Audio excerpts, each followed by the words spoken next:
Today, we are chatting with Alex, a confidence expert and coach. Alex specializes in helping women build confidence and establish healthy, happy boundaries, minus all that guilt. We're going to explore the importance of confidence in your brand, whether it be personal or for your business, and how these two elements can really complement each other.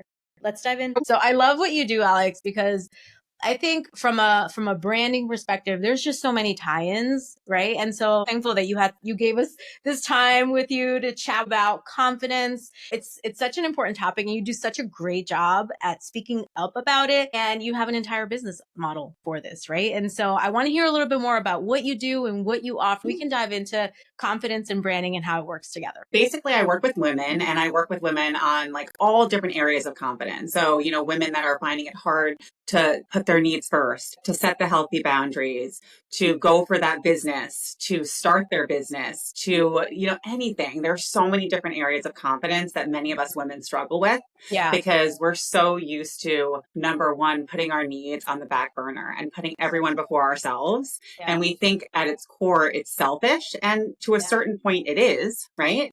But we can be selfish, but we could also ride the course and do what we need to be doing in our lives and put our needs first, which is in turn going to help out others.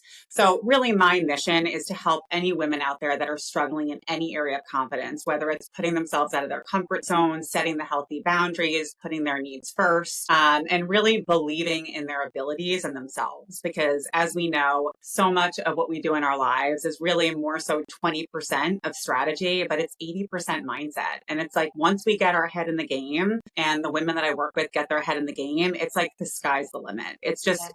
I just feel so lucky to do what I do on a daily basis and to watch the transformations that I see from the beginning to the end and how it really affects their lives in so many different areas and the success and the results that they see. So for me, it's really, I started off as a teacher, and it was really through that avenue that I saw the results with my own students, and I realized that I had to reach a wider audience. And I love just getting a bunch of women together in my master classes and us just working together and realizing that we're not alone and that we all have these struggles and these insecurities. So I work with women. I run master classes with women all over the world. I do one-on-one coaching, and, I've been asked to be a guest expert and what have you. And it's just always centered around confidence, which is just an area that's been near and dear to my heart. Yeah, I love it. And I think for some people that maybe like they're at work, right? They're corporate and they're like, this doesn't really apply to me because I'm not an entrepreneur. What would you say to those people that are like, yeah, I'm not a business owner. So I feel like I'm pretty confident in what I do at work. Is there room for them to grow in that space? Do you think? There is always room to grow. There is always room. It's like, even as a confidence coach, I feel like there's room for me to grow. It's like, we're always expanding. We're always growing. And I always say, if I'm not growing, I'm slowly dying. Like, it's just, right? It's just like, it's like that constant want and need to just expand and just to see what's out there and to really look at yourself and say, wow, I'm here right now, but like, where could I be in a year? Where could I be in 2 years? Yeah. So it's not really just even the business. It's just even with your family and your needs being met. And like I said before, setting healthy boundaries. And I think it's interesting because it brings up a good point in that women come to me for a certain thing. And it's funny, but a lot of times it's something completely different that they never even knew existed. And so much of what we need to work on in ourselves is centered around what we believe we think we need help in. But so many of us are walking around and we have no idea the debilitating beliefs that we have, the disempowering thoughts that we buy into, and all of the things that really contribute to our feelings and then therefore our behaviors. Yeah. So I think a lot of people don't realize that they can grow, they can improve. And a lot of times they do have that inner work that they really need to tend to that they don't even realize they need. Yeah, that's so true. It doesn't really matter. The container doesn't really matter. It's like, it's just how you show up and the limitations that you're believing for yourself, right? It doesn't even matter. Like, whether you're at work, at home, it doesn't matter. The limitations are there for many of us. What would you say is the most common limiting belief, or have you seen a trend in women, like maybe even just give it a time frame, like post-COVID, right? Have you seen any shift, any changes in the limiting beliefs since COVID? COVID? Oh gosh. Well, I think that it's interesting because I feel like with COVID, it allowed people to realize that it kind of like shook us up. And it shook us up in the sense that it really just pushed us out of our comfort zones. And so we didn't have the choice to decide if we wanted to veer out. It was just like, this is handed to you, like you're going to make it happen. And so it shook a lot of us up. And I think for that reason, and the women that I work with, even after that, I think that they realized how powerful they were. Like it was like, okay, I'm here right now. I am home with my family. I now need to completely course correct with my job, with my family, what have you. And I think that it really was an eye opener to some of us that, wow, I really am stronger than I knew I was. Like I was able to handle so much more. And so some of the women that I work with, I think that they were surprised and they almost shocked themselves at how they were able to pivot and to really just hold on to this new life, this new way of being. So I think in that sense, it was like an eye opener. I think also it shook people up in a bad way. And I think that I saw for some of us that it was really tough. Like I think that some people and some women that already had underlying like fragility in certain ways, it really shook them to their core. And so that was hard to see. Like some of the women just really struggling and really trying to make ends meet because they felt like not only now are they working from home, but it's like now they're trying to find this separation between work and home.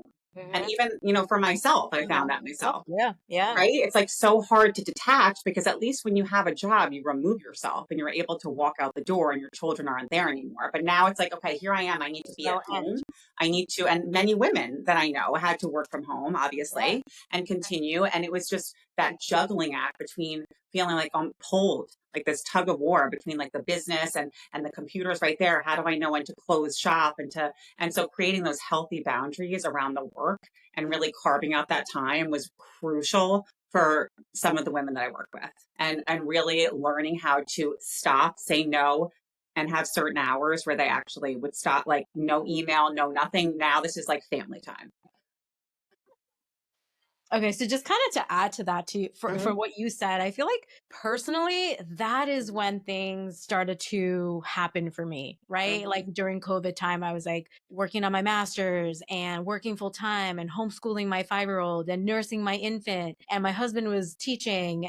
And it just felt like I was someone that I was always able to get things done. And that was the moment that I realized my strategies are not working. I feel like I am losing my mind. Yeah. And, the amount of guilt that came from that, because I was always the person that could do all the things.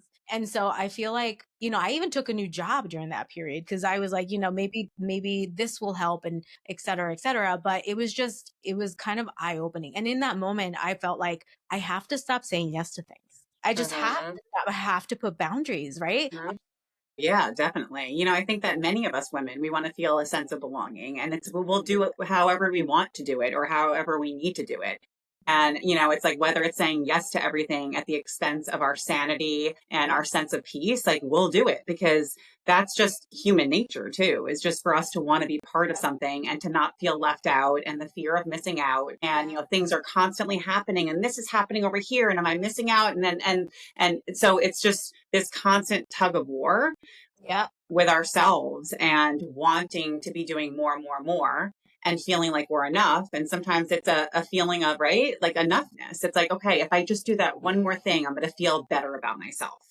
And it really is not a matter of doing more. It's really a matter about doing the inner work and realizing that when you get to a point when you feel like you're good enough, you won't need to prove to yourself that you're good enough. You'll automatically feel it. You'll feel it whether you're doing something or not. And so that's a huge part of the work that I do with my clients is really just feeling good enough with the weaknesses, without putting in all this effort, without all of these accolades. It's wonderful. And I constantly talk about this with my own clients and, on social media to be very intentional about what we choose to look at because our brains are hardwired to look at the negative, what we're not doing, where there's scarcity, what's missing about us, how we're behind the ball. Like if we do not train our brain to focus on the good about ourselves and what we can appreciate, what have you, it's going to veer towards negativity bias. That's just the way that we're programmed. So we have to be very intentional about it. And so it requires you to really carve out that time. But even though we're looking at these things about ourselves that we feel a sense of pride, accomplishment, what have you, we also have to embrace ourselves without doing all of that. Like that's just added extra bonus. But like we have to feel good enough without all of that. Yeah, yeah, for sure. I feel like there was a lot of inner work that I did, just in where I was finding my identity, right? Mhm. Like I would find my identity in my work, and if I wasn't working, I felt like I wasn't contributing. And that was like the biggest eye opener for me, like just being, you're Mhm. contributing. Literally just sitting here, your Right. contribution. And that's powerful, right?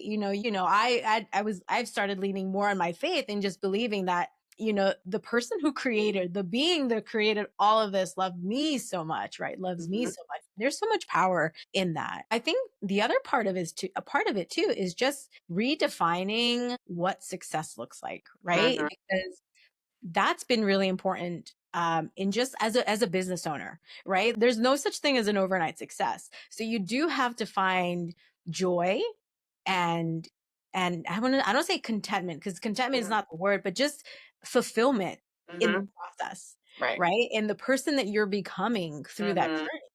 And understanding that as you're refining yourself, it's not that you weren't good enough. It's just like it's always good to work on yourself, like you were saying. Mhm. Right. So I think redefining the definition of success is also really important to building that confidence. What do you think? I totally agree. I couldn't agree more. And that's a question that I'll ask my clients because, you might love long hikes in like the Adirondacks, right? And I'm like, oh, I want to be in the Caribbean. Like, I mean, Yeah. we're all so different. So it's like, okay, what does success mean to you? That's a question that I would ask. Like, what type of desired results do you want? And I Right. think a huge part of that, for many of us entails really sitting still with ourselves and asking ourselves, like, what do I want? Like, Yeah. so Yep. many of us keep ourselves busy with people, with our jobs, what have you, for a reason, because sometimes we don't want to sit down and think about ourselves and what we want and spend time alone with ourselves and get to know ourselves. But if we don't get to know ourselves and the simplest, okay, do I like vanilla or chocolate? Do I like sunsets or sunrises? Like really get to know yourself so that you can then decide, okay, what is it that I want for my life? Like, what is success to me? Because if we don't outline that and we really take a hard look at that, it's like we don't know where we're going. It's like if you don't have a destination in sight, it's like you're just like meandering all over the place if you don't have something in the GPS. It's like you need to like that's like your North Star. Like you need to define that. And like you said, it's very different for everyone else, but the more specific that my clients get as far as what it is that they want, then it's going to activate the reticular activating system in our brain, the RAS. And then all of a sudden, you're going to be seeking out and really seeing these opportunities that never existed before. Same reason why when someone purchases a car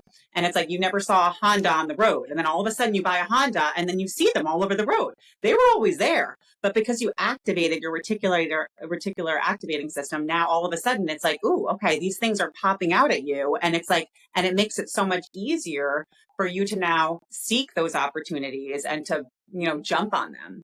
Yeah. So yeah, definitely a definition of success and what happiness means to them. What does it mean to be confident? What does it look like to them? That's huge too in Yeah. defining and really, ending up in that spot. Yeah, I feel like the hardest part for that is like, how do you remove yourself from some of the expectations Mhm. that people put on you and then you now claim them as your own, right? Like, I remember being in corporate and people would say to me, you should go for that job. Like, you should go for Mhm. this. And it was like, I felt like, well, I should go for that. That's a Mhm. really good point, right? And it's like, did I even really want that job? And probably not. And thankfully, I never got the one thing that I'm thinking in particular, but I remember feeling like somebody would say, you should do this. Yeah, Right. I should. But if you don't have that own definition for yourself, you'll end up chasing what other people think you should be doing. So it's so important to really figure yourself out. Sit in those uncomfortable moments where you're like, I don't really know what I want. And the Mhm. reality is like you do. It's in there. You just have to sit and think about it. Yeah, you're so right. I mean, I'm thinking about a client session that I had maybe like a month ago, and this woman was trying to find her passion. And it really just took us like, asking in the coaching world, it's all about powerful questions. It's me Yep. asking questions, you deciding and uncovering, whatever it is. But really asking something as simple as like, what lights you up? Like, Yeah. when are you in the flow state? What could you do for hours and hours and it's not even like work? Like, Yeah. it's just like or who do you hang out with? You leave them and you're energized and you're pumped up and you're inspired. Like, these are the types of questions that like we don't sit down and really think about it. It's just such a busy, chaotic world of doing, go here, there, going on Netflix, scrolling. We're so busy that we don't actually sit with ourselves and ask these questions. And so when you have that safe space, it allows you to uncover this type of stuff and then to move towards whatever it is that's your passion or whatever it might be. Yeah. And I think, like you were saying before, like people, we keep ourselves busy because we don't want Mm-hmm. to sit in those feelings and those thoughts. And so we do keep ourselves busy. Oh my God, I used to pride myself on a like to-do list. Mm-hmm. Like, the bigger the list, the more important I am feeling. Check that off. Oh, I still do that. I write things and check them off. Oh, yeah. Oh, yeah. Hello. Did it 3 hours ago. I'm putting it on there and I'm checking it off. I just took a breath of air. Check that off. How many cups of water? 8. Great. 8 check, Oh my gosh, right? Break it down. Yeah, just break each one down. But Right. part of it, I feel like we are just so uncomfortable with that time alone. And so Mm-hmm. we do. And part of it also is we're afraid to chase the goal or the dream. So if we keep ourselves so busy, we just don't have time. Yeah. And so it's not like you can't Mm-hmm. just you're just too busy, right? And so the dream never happens because you're just so busy. But the reality is, I feel like sometimes you're just afraid to go after it, right? Yeah, you're You're right. And scared. I feel like also sometimes, and I can think of, a few people, it's a badge of honor. Like the second they talk about how busy they are, it's like it makes them feel like, okay, like I'm just so busy. It's like, but, so many women, when they come to me, they're busy and they don't even know how they can do even more. And so that brings up a really good point too, is that, we're doing all this stuff and we're busy, but it's like, how much of that do we really need to be doing? Because if we omit some of that and free up space for the things that really matter, then Yeah. that's going to change our life. Yeah. It's like, what is actually going to move the needle for you, whether it be you're in business, at work, your family, your health, Mm-hmm. right? Those are the things, like, it really should be like, I call them buckets. Like, what are your bucket goals, right? And then what can you do within those buckets to move forward, right? Because if you do you can get lost in one single to-do list for each one of those buckets and just never address the other. You're just too busy. So okay. So the question is, how does confidence influence branding and photography? And I will give you my perspective on this. I feel like, and then I want to hear from you, right? Mm-hmm. I think confidence is one of those things that you can tap into. Right. So you can kind of recall it is what I'm almost calling it. Right. And it's important to have that from a branding perspective because it inspires trust and credibility. And that means that if you're projecting more confidence, you're creating a solid visual of who you are and who you serve. And with a solid visual portfolio of your actual business, that can also improve it significantly. Right. And so, really, the value there is that you're able to serve more people because you're more confident and you're showing up and more people get to see you. Right. Would you agree in that? Mm-hmm. Hands down. Hands down. It's like, I mean, I feel like you are your brand. It's like your energy, the confidence that you have.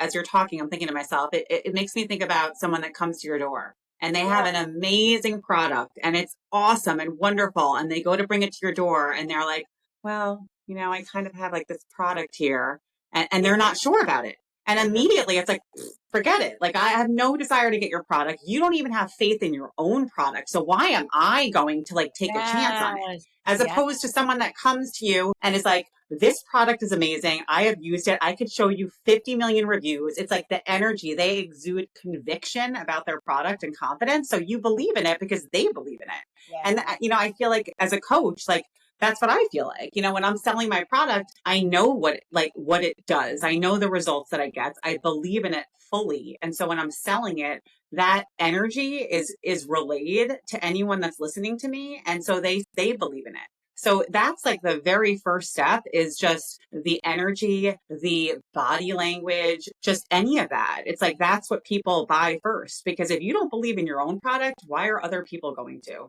That is so true. That is so true. Right? If you're not believing in it, how can somebody else believe in it? And you're right. The Yeah. energy that you bring to the table, that's what people buy into, right? Mm-hmm. Because there are so many people that can do the same things that you do, but it's you that brings that uniqueness, right? Yeah. And you know what's really beautiful about that is that nobody can ever copy that, Mm-hmm. right? So when you think about like people in your industry, it doesn't really matter what they bring. I think it's great, but they can't be you and you can't be them. So there's beauty in that because only you can offer it the way you offer it, right? Yes.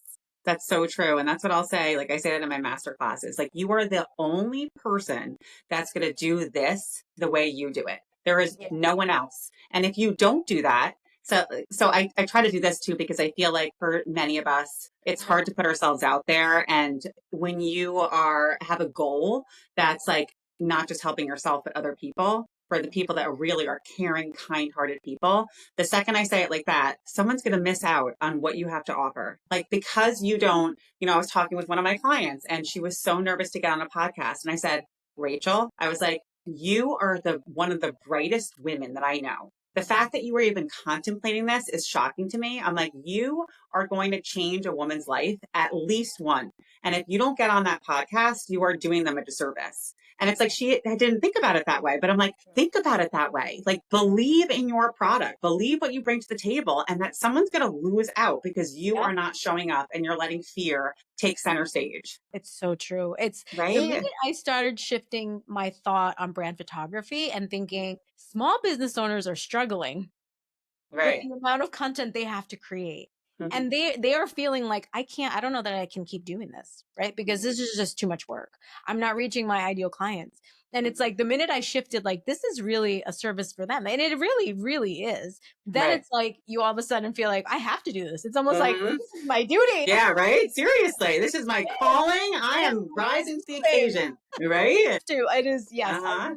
I must do this. When I started my business, even though I was busy and I put that time in at the time, I am so much happier, fulfilled, like just me at my best self for my daughters. So it's like when you work on yourself and you put your needs first, you think it's selfish, but at its core, which it is, but it actually is going to give more than you ever imagined to anyone around you. I'm a better mother. I'm a better wife. I'm a better sister because of this coaching and, going on this path or Yeah. whatever it may be. Right. Yeah, 100. Yeah, I agree with you. I think, like there's so much self-work that you have to do when you're growing a business, like you said, right? Mm-hmm. Or like just developing yourself. Me too. Like I used to feel really guilty about, going to bed really early, Yeah. because I'm not getting to this, I'm not getting to that. If I'm not going to bed early, I can't wake up early enough to do my journaling and do my Mm-hmm. working out and do my, own personal development. And when I don't do those things, I'm not as fun. Right. You're like, let's just put it like that, okay? I'm not as fun. I'm not as fun. I'm not fun, Wendeley. Okay. I'm non-fun, You're Wendeley. like, what happened to you? Who took over? Creating this new generation of women that, it's two part. One, it's like you can chase your dreams and still be a mom, Yeah. right? And kick butt in both of them. So I Mm-hmm. feel like sometimes, and I was just saying this to somebody else, like sometimes women feel like I'm just a mom. Mm-hmm. And that's like the biggest responsibility where they feel like I want to really contribute. You raising your kids is a huge contribution to this world. Right. Right. And then if you kind of like partner that with someone who's chasing their dreams, like you're telling your girl, you can be a mom and also chase your dreams. You Yeah. don't have to pick. Mm-hmm.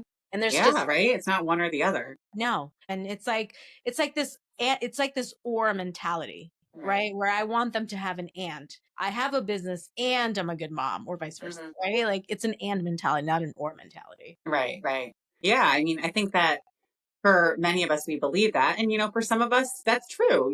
We stay home with our children and we want to. That's totally fine because that's, like you said, success to one person.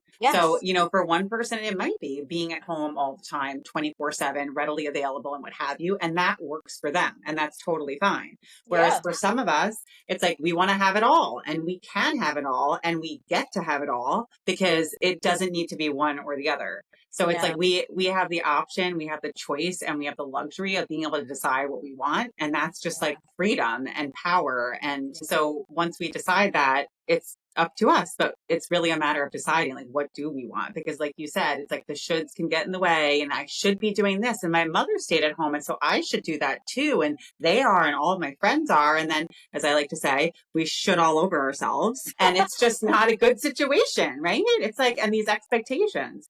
That's why, like, I'll ask questions like, okay, if no one's expectations, like if it was completely out the window and there were no fear whatsoever, and I were to wave my magic wand, like, what would you be doing? Like, what would you be doing free of all of that? And it's like, that's a lot for some women to handle. Like sitting in that for a second, wow, freedom to decide what I want to do. Like that's scary. Yeah. I don't even know what I want for dinner. That Right? feels heavy. Leftovers, order out. I don't even know. I know, right? So hard to sit in that and to really think about it for yourself. You know, again, there's a lot that, you know, maybe parents, siblings, sisters, coworkers that just have all these ideas of what you could do or should do, and they kind of influence you sometimes if you don't really kind of check yourself. Oh, definitely. I mean, when I started out on my coaching, it's like people that are well intentioned. You have a comfortable job, you have benefits. Why would you even do that? And I'm not saying pick up and just leave. Like I did my whole side business certifications, everything on the side. It was like I taught, I tutored, I tended to my kids while doing that. And it was never like I left something completely. It was like starting that up type deal. But had I listened to very well-intentioned parents, friends, I wouldn't have done it. And so that's where you really have to be very strong and convicted in like your why. And that's a huge part. And I know you know, probably think about that, like your why, like, why are you doing this? Like, what's the purpose of it all? Like, why are you going to put these late nights in and forgo going out or Netflix or what have you? And it's not just your why. It's like a 7-layer. Like I'm sure you've talked about that, I know. right? Yeah. 7 layers of why. Like an layers onion. of why. And when I did that, I was kind of surprised at my why. I mean, I kind of knew it. Core. Yeah. Yeah. But I was like, and till this day, if I think about it, like I'd be like, let's go for a shoot right now. It still fires me up. You're like, I know it's 1 a.m, but we could still handle this.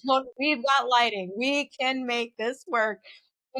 Now, I always tell my clients that when it comes to doing a session, preparing for it is so important. And that's actually why I do a lot of like kind of pre-work with my clients. And it's like we talk about like what is the end goal, where are you using your images, and that kind of marketing side of things. But then it's like getting them to feel very comfortable. What would you say to clients that maybe they're uncomfortable showing up for a shoot? Like they hate the idea of being in front of the camera, but they recognize they are the face of the brand. They have to be up there. They're just going to do it because they know it's important. We do all the pre-work and then we get to the shoot and they're just kind of like, obviously I walk through them, but what would you say to them that could help them kind of like position themselves in a place where they're feeling confident and they're feeling so good about themselves? So I think a huge part of it, like I will always focus on the positive. I will always ask them what do you bring to the table? Like I was just talking with someone yesterday about moving into a role, a career role. And oh my gosh, like I'm going to make a mistake. And like, what if I make a mistake? And it's not, now it's like the real deal. It's not just like on computers and like, you know, figuring it out over here. It's like, I'm working for a company if I make a mistake. And so we are so trained to look at the mistakes. What if I look bad on camera? What if people are judging me? What if this? And so just like refocusing their energy on like, okay, no, we're not looking at like this bad area, rejection, fear of failure, what have you. Like, let's focus on the positive. Like, what do you bring to the table? Like, who are you hoping to be? What energy are you hoping to exude during this session? Imagine her. Like, what is she feeling? Like, and also really just talking about the blocks that are getting in the way. Like, this is a good question. What do you need to think right now to be on your A game? Like, what thought do you have to buy into right now that's going to allow you to feel at your best? Yeah. Like, feel like you have that energy, like, bring it, it's on. Like, the thought that needs to be going through your head throughout this session that's going to allow you to feel more confident. Yeah. And then what thought do you need to throw out the freaking window? Seriously, because thoughts are just thoughts. And I think that so many of us think that a thought pops in and so we have to deem it as truth. I feel really scared right now. So that must mean, and I just did an Instagram thing on this. I feel fear. So that must mean that I'm not experienced. That must mean that like, I'm not good in front of the camera because I'm scared. No, It just means that you are getting out of your comfort zone. Bravo. You're doing something that's like most people aren't going to do. Because if people are not feeling the fear and they're not feeling uncomfortable, they're not getting out of their comfort zone. They're not challenging themselves. Exactly. It's true. Right? Or actually, being nervous in front of the camera is actually good because you are doing something that many people aren't doing. It's so Yes. true. I love that. Oh my gosh. Right. I think if we can center, and this is what I do. It's like I used to be the kind of person that was so like perfectionism up the wazoo. What if I get tongue tied? What if I don't bring major value to this? What if, I don't have something great to say? And you realize over time, you're like, you know what? At the end of the day, it can happen. But like, I would rather show up and place more emphasis on the fact that I showed up scared, shaking, heart pounding, like good for me that I did that. And so I think that the more that we could focus on, like, I just got out of my comfort zone and I pushed myself, like, that's more important. I don't care about any result. I don't care if I trip on the way up to this beautiful mountain to take a picture. Like, I put myself out there. Like, good job. Yeah. And I think that's what you're saying too, just tying yourself to the end result. Like, the less we can tie ourselves to what actually might, because here's the thing, we don't know what could happen, right? But we're not tying our identity to that. And I think that's what happens. Like if we're like, if we fall off, the hill, what does this mean? It's like, okay, it means you fell and then you get back up and then you keep moving, right? But I think we just get so scared and we tie our identity to the end goal so much that it means if we don't get there, we failed completely. Yeah. And then there's just no other way. Right? And it's like, if we could just stop being so serious. Like, I remember even as a teacher, it's like, if I made a mistake, it was like, oh God, like when I first started teaching, oh my gosh, they're going to look so bad. Now, I'm like, I make a mistake. Bobby calls me out and I'm like, good job, Bobby. I was just making sure you're paying attention. So glad you are. I totally knew I was making a mistake. Like, that's a huge part of confidence is like owning up to like, I don't know this, or I just freaking tripped. Let's laugh it off. Yeah. It does not mean that I'm a failure. It doesn't mean that I'm less than. I just freaking tripped. Who cares? Right. So we need to like take ourselves less seriously and just laugh it off. Yeah. And I think even just kind of thinking about what you failed at today. Like we used to do this with our girls. Yeah. One, what did you fail at today? And if there's nothing, that means you didn't try anything new. And the other one is that to-do list, like I said, we don't do to-do lists, we do ta-da lists. And I got this from a coach and I'm like, I love that because we never look at what we accomplished. And so we did that. And let me tell you, that was very confidence boosting for the girls. And it was a look back at what we had done for the week. I mean, that's a morning and an evening practice like that, because if you're not intentional, like who's going to sit there and focus on the things that they did well for the day? It's just not going to happen. Right. And it's like, and the law of replacement, it's like the less time you spend or the more time you spend focusing on the positive, the less time you have to focus on the negative. It's just replacing. You don't have space. You don't have space for it. Right, exactly. So yeah, I love that. I'm going to start the to-do list. I think the more we get into these uncomfortable areas, it's like you're building that muscle. The more often you are uncomfortable, the less you feel like you care. At least that's been for me. Yeah. You're so right, because I think that for so many of us, we don't do the things that we fear, and it just makes them have more and more power. And then before we know it, we think that if we were to do it, that we would die. And it's like, once you do these hard, difficult things and you realize, wow, I didn't die. I actually survived it. I'm stronger. Our brain is constantly looking for social proof. So unless you show it the social proof, your brain's going to go to the what if. I can't handle this. You have to show it that you could do it. And then once you do, it's like, I can do that. Okay, it just lost its power. Let me move on to the next thing. Okay, I could do that too. So you just have to constantly forgo the fear. And I say befriend the fear, because I think that the more that we fight against something and we resist it, it's just going to bark back, just like anxiety or any negative emotions. Yeah. So it's like, you know what? I appreciate you being here. You're trying to keep me safe here, but like you're going to have to take a back seat. Love that you're trying to protect me, but I'm ready to go full force. And this photo shoot means everything to me and I'm going to do it.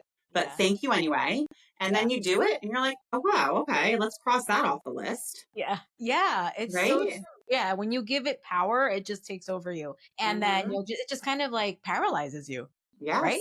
Yeah. It could really. And the longer you wait, it's like the longer you wait to say, I know, like a woman had asked me to speak out in California at a women's retreat and I was scared. So I immediately was like, I'm saying yes now, because the longer you wait and you create distance between that opportunity, it's like, it's going to be so hard to say no. We know Mel Robbins, like 5-second rule. Yes. Right? Like you got a 5, 4, 3, 2, 1, jump out of bed. 5, 4, 3, 2, 1, say yes to the photo shoot or whatever it might be. Yeah, it's so true. Yeah, you give it power the longer you think about it, and the less you do it, then Right.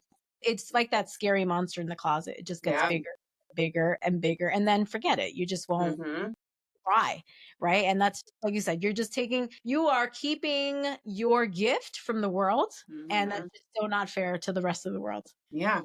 Seriously, you're being selfish. It is. It is. Yeah. People don't want to hear that one. No, no. Right? We want to be.